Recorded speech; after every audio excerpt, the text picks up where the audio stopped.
Hello India fans, ఈ video మీకోసమే. So video చూసి అలా వెళ్ళిపోకుండా వీడియో నచ్చితే మాత్రం కామెంట్ బాక్స్లో జై ఇండియా అని కామెంట్ చేయండి. ఇక లేట్ చేయకుండా వీడియోని స్టార్ట్ చేద్దాం. గత కొన్నాళ్ళుగా సౌత్లో స్టార్ హీరోలు అందరూ పాన్ ఇండియా సినిమాలు చేస్తున్నారు. యూనివర్సల్ కథతో దేశవ్యాప్తంగా ప్రేక్షకులకి రీచ్ అయ్యే కంటెంట్తో ప్రేక్ష ముందుకు వస్తున్నారు.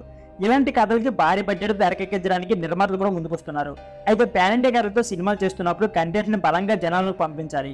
మూవీ ప్రమోషన్స్ అన్ని ఒక ఎత్తు అయితే సినిమా కథాంశం ట్రైలర్స్ మరొక ఎత్తు అని చెప్పుకోవాలి. అందుకే ఈ మధ్య కాలంలో పాన్ ఇండియా సినిమాలకి రెండేసి ట్రైలర్ను రిలీజ్ చేస్తున్నారు. రిలీజ్కి 20 నుంచి 30 రోజుల ముందు ఒక ట్రైలర్ను వదులుతున్నారు. దానికి వచ్చే రెస్పాన్స్ బట్టి రిలీజ్కి 2 రోజుల ముందు మరొక ట్రైలర్ను రిలీజ్ చేస్తున్నారు. డార్లింగ్ ప్రభాస్, సలార్ మరియు కల్కి 2899 సినిమాలకి ఇదే ఫార్ములా అయితే అమలు చేశారు. ముందుగా రిలీజ్ చేసిన ట్రైలర్కి ఆశించే స్థాయిలో స్పందన అయితే రాలేదు. తర్వాత సినిమా రిలీజ్కి ముందు వదిలిన సలార్ మరియు కల్కి 2899 సినిమా ట్రైలర్స్ మాత్రం బాగా క్లిక్ అయ్యని చెప్పుకోవాలి. మూవీ పైన పాజిటివ్ బడ్జెట్ క్రియేట్ చేస్తాయి. ఈ రెండు సినిమాలు ఎంత సక్సెస్ అయ్యో అందరికీ తెలిసింది. ఇప్పుడు ఇదే ఫార్ములా కొరటాల శివ దేవరా పార్ట్ 1 కూడా ఉపయోగిస్తున్నారనే మాట కూడా వినిపిస్తుంది. సెప్టెంబర్ 10న దేవరా పార్ట్ 1 యొక్క ట్రైలర్ అయితే రిలీజ్ అయింది. దీనికి అద్భుతమైన రెస్పాన్స్ వచ్చింది. ఇప్పటికే 30 మిలియన్ వ్యూస్ ను ఈ ట్రైలర్ అయితే క్రాస్ చేసింది. అయితే ఒక వర్గం నుంచి ట్రైలర్ కి మిక్స్డ్ రెస్పాన్స్ వస్తుంది. ఈ నేపథ్యంలో కొరటాల శివ అండ్ బో అయితే దేవరా పార్ట్ 1 రిలీజ్ కి ముందు మరొక ట్రైలర్ ను ప్రేక్షకుల ముందు తీసుకొచ్చే ప్లాన్ లో ఉన్నారంట.